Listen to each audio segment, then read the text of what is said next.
తాగితేనే బ్రతుకు తీపి తెలిసింది, 6 రుచులు తగలగానే అమ్మే చేదవుతుంది.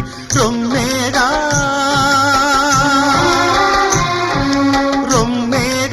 అందిల్చెను జీవితాన్ని నోటికి, అమ్మేగా తన నెత్తురు నింపెను నీ ఒంటికి. ఎవరు రాయగలరు అమ్మాను మాట కన్న కమ్మని కావ్యం, ఎవరు పాడగలరు అమ్మ అనురాగంలా తీయని రాగం.